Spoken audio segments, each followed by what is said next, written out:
না, বাধা তো দেবেনই, কিন্তু যে সরকার ওয়েস্টবেঙ্গলে আছে, যারা হিন্দুদের সুরক্ষা দিতে পারছে না, হিন্দুদের ধন সম্পত্তি মান সম্মানকে সুরক্ষিত করতে পারছে না, তারা বাধা দেয় কেন আমাদেরকে? হিন্দুরা যেখানে সংখ্যালঘু হয়ে যাবে সেখানে কি তারা উৎসব পর্ব পূজা পাঠ বন্ধ করে দেবে? রাস্তায় বেরোলে তার উপরে অ্যাটাক হবে, ঘরদোর ভেঙে দেবে, দোকান ভেঙে দেবে, আগুন জ্বালিয়ে দেবে। থানাকে পর্যন্ত ভেঙে দিয়েছে। পুলিশ কার জন্য আছে? পুলিশের কি সুরক্ষা দিতে হবে আগে, না তারা আমাদের সুরক্ষা দেবে? দাদা, বিস্ফোরক কার্তিক মহারাজ 26-এর পরিবর্তন ডাক, ধর্মের উপর আক্রমণ, বাংলার মানুষ চিন্তা ভাবনা করবে, যে দল হিন্দুদের কথা বলবে সেই দলকেই ভোট দিতে বলবে। খালি কার্তিক মহারাজ নন, তিনি তো প্রথম থেকে হিন্দুত্বের কথা বলেন খোলাখুলিভাবে। বাকি সাধু সন্তরাও আজকে রাস্তায় বেরিয়েছেন। 3.5 লক্ষ সাধু ওখানে মহাকুম্ভতে একত্রিত হয়েছিলেন। তারা ওখানে আর হিন্দু বোর্ড, সনাতন বোর্ড তৈরি করার জন্য আহ্বান করেছেন, এবং ভারতবর্ষে হিন্দু সমাজের উপর যেখানে আক্রমণ হবে তারা এগিয়ে এসে প্রতিরোধ করবেন। বিশেষ করে পশ্চিমবাংলা হচ্ছে আজকে সেই রাজ্য যেখানে সবচেয়ে বেশি হিন্দুরা অসুরক্ষিত। তো সাধু সন্তদের তো এগিয়ে আসতে হবে, তারা বলিদান প্রদত্ত ধর্মের জন্য, আর তাদের দেখে বাকি হিন্দুও রাস্তায় বেরোবে। কোচবিহারে সিবিআই খুঁজছে পুলিশকে। 2013 সালের মাদক মামলার কেস ডায়েরি গায়েব। অভিযুক্ত আসামিরা এতটাই প্রভাবশালী যে কেস ডায়েরি হারিয়ে গেল, এবং 2013 সালের যে এনডিপিএস কেস মামলার ডায়েরি। কেস ডায়েরি থানায় থানায় এরকম হয়েছে আমরা জানি। আরজি করেরও ডায়েরি হারিয়ে যায়, রেকর্ড হারিয়ে যায় থানায় থানায়। টিএমসির নেতা যদি অভিযুক্ত হয় তাহলে কোনো রেকর্ড, কোনো ডায়েরি আপনি পাবেন না, সব গায়েব হয়ে যাবে। নাহলে আগুন লাগিয়ে দেবে পুড়িয়ে দেওয়ার জন্য। দুর্নীতি থেকে বাঁচার জন্য অফিসে আগুন লাগিয়ে দেওয়া হচ্ছে। এই নতুন কিছু না। তো সর্বোচ্চ স্তর পর্যন্ত এই দুর্নীতি চলে গেছে, পুলিশ প্রশাসনও তার বাইরে নয়। দাদা, লন্ডনে কলেজ কাণ্ডে মুখ্যমন্ত্রীকে হেনস্থার অভিযোগ, সোশ্যাল মিডিয়ায় সড়ক তৃণমূল সমর্থকরা কুকুর বেড়ালকে মারবেন না, সুজন সেলিমকে ছাড়বেন না, সমাজ মাধ্যমে পোস্ট গ্রামের তুঙ্গে রাজনীতি। না না, কে হেনস্থা করেছে? কেউ যদি ডিমান্ড করে, নরেন্দ্র মোদী গেলেও তাকে প্রশ্নের উত্তর দিতে হয় ওখানে। যারা ভারতীয়রা ওখানে আছেন তারা যদি কিছু মনে করেন ভারতীয় ঠিক হচ্ছে না, তারা প্রশ্ন করবেন। আপনি কলকাতায় সাংবাদিকদের ধমকে দেবেন, বিরোধীদের চমকে দেবেন, কিন্তু লন্ডনে তো পারবেন না। লন্ডনে গেছিলাম পাবলিসিটি নিতে। আমি তো আগেই ভবিষ্যৎবাণী করেছিলাম, সাবধান থাকবেন, আরজি করের প্রশ্ন আসবে। কারণ এই প্রশ্নের উত্তর তাকে আজ না কাল দিতেই হবে, কাকে বাঁচাচ্ছেন উনি। মাদ্রাসা সার্ভিস কমিশনের বিরাট দুর্নীতির পর্দাফাঁস। ওএমআর সিটে ইচ্ছে করে গোল্লা পাকিয়ে যোগ্যকে অযোগ্য করে দিচ্ছে, এবং সিএফএসএল রিপোর্টে সেই পর্দাফাঁস, সবেতেই দুর্নীতি। কোন বোর্ডে মামলা নেই? মাদ্রাসা বোর্ডে সবচেয়ে বেশি দুর্নীতি। কারণ কেন্দ্র সরকারের পাঠানো স্টাইপেন্ডের টাকা লুট হয়ে যাচ্ছে। 225 কোটি টাকার কোনো খোঁজই নাই। মুসলিম সমাজ আজকে ওদের ভোট ব্যাংক হয়ে গেছে। মুসলিমরাও জানেন যে আমাদের আর অন্য রাস্তা নেই, টিএমসিকে ভোট দিতে হবে। আর এই জন্য টিএমসি জানে এদের জন্য কাজ করার দরকার নেই, এদের কোনো অধিকার দেওয়ার দরকার নেই, এদেরকে শিক্ষিত করার দরকার নেই, এরা এরকমই থাকুক আর আমাদের ভোট দিয়ে যাক। আজকে মুসলমান সমাজকে ভাবতে হবে যে কিসের জন্য ওরা টিএমসিকে জিতিয়ে রেখেছেন, তাদের সর্বনাশ করার জন্য। দাদা, দলের ছাত্র যুব সংগঠন নিয়ে কল্যাণ সৌগতের ভিন্ন সুর, ছাত্র যুব সক্রিয়, শাসক দলের ছাত্র যুবরা বিরোধীদের মতো লাফালাফি করে না। শ্রীরামপুরের সাংসদের ছাত্র যুব সংগঠন ঘুমিয়ে, মন্তব্যের পাল্টা দমদমে তৃণমূল সাংসদের, কি বলবেন? দেখুন, ছাত্র জীবন নাম করে কলেজে যে ধরনের লুট হয়, অনলাইনে ভর্তির ব্যাপারটা আমরা দেখেছি, বছরের পর বছর ঝুলিয়ে রাখা হয়েছে, পার্থবাবুকে করতে দেওয়া হয়নি, কারণ খালি লুটের জন্য। আর সেটা সবাই জানে, সেই জন্য হ্যাঁ, অন্য কোনো কাজ করে না ওরা। অ্যাডমিশনের সময় দাপাদাপি করে টাকা পয়সা কামিয়ে নেয়, কাটমানি নেয়। মানে তৃণমূলের বিরুদ্ধে কেউ কিছু বললেই তারা বলছে দেশ বিরোধী। মানে এসএফআই কর্তাকে কোনালের বার্তা যে সিপিএম দেশ বিরোধী, বাংলা বিরোধী, বড় বড় কথা তোয়াক্কা করি না, অসভ্যতা করেছিল, লোকে বের করে দিয়েছে সেই লন্ডনে। না দেখুন, কুণালবাবু কী বলছেন জানি না, উনি হয়তো একটু লন্ডন বেড়াতে গেছিলেন, মেজাজটা কদিন ফুরফুরে ছিল, এসে আবার ক্যাচালের মধ্যে পড়েছেন, পার্টির মধ্যে মারামারি, বাইরে ঝামেলা, এই উত্তর দিতে হয় রোজ এইসব কথা, আর খুব কষ্টকর ওনার পক্ষে।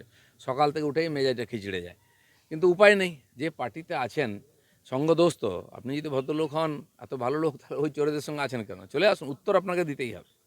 দাদা, প্রতিশোধ হুঙ্কার ফালাকাটার বিজেপি বিধায়কের, অস্ত্র মিছিলের ডাক নদিয়ার বিজেপি নেতার। দেখুন, অস্ত্র নিয়ে মিছিল নূতন নয়, ভারতবর্ষে যুগ যুগ ধরে আছে। মহরমে যদি অস্ত্র বেরোতে পারে, তো রামনবমীতে বেরোবে কেন? আমাদের সমস্ত দেবী দেবতার হাতে অস্ত্র আছে।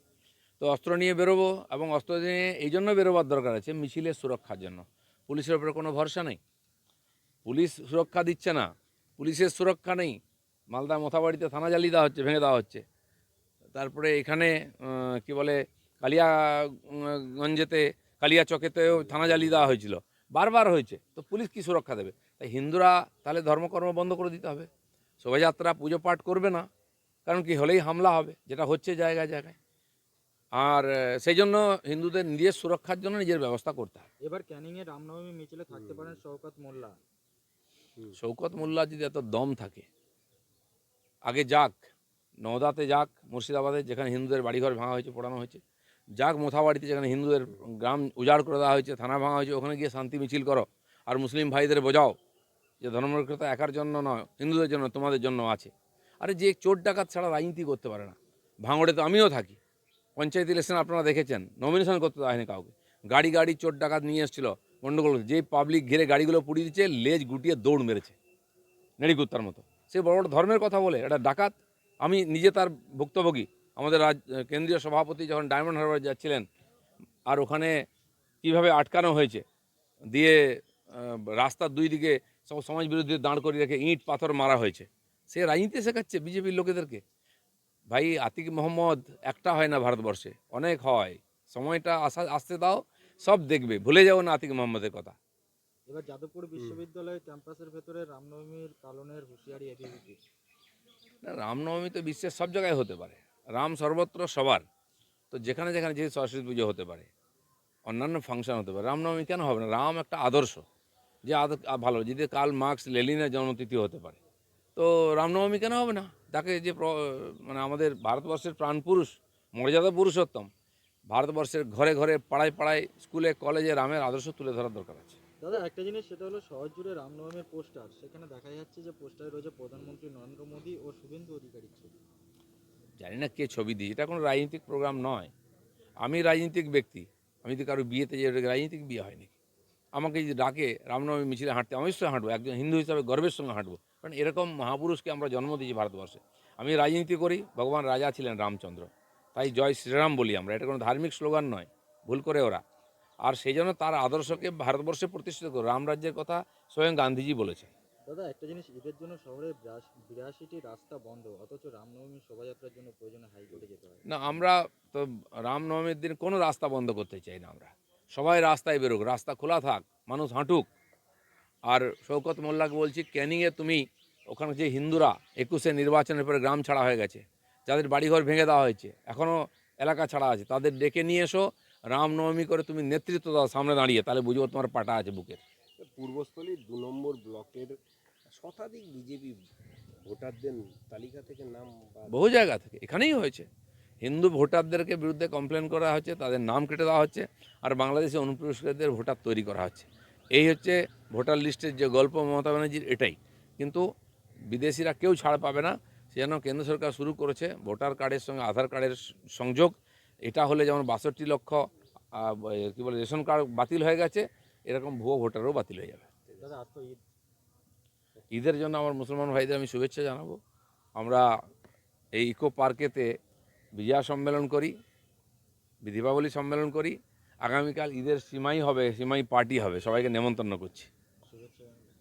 শুভেচ্ছা অবশ্যই জানাচ্ছি। রাজ্যবাসী একটা বড় রাজ্যবাসী নয়, যারা ঈদ করছেন, উপবাস করেছেন, 28টা রোজা করেছেন, তারা কৃষ্ণ সাধন করেছেন এবং তারা আজকে খুশির ঈদ পালন করছেন, আমাদের সম্পূর্ণ তাদের প্রতি শ্রদ্ধা আছে, অভিনন্দন।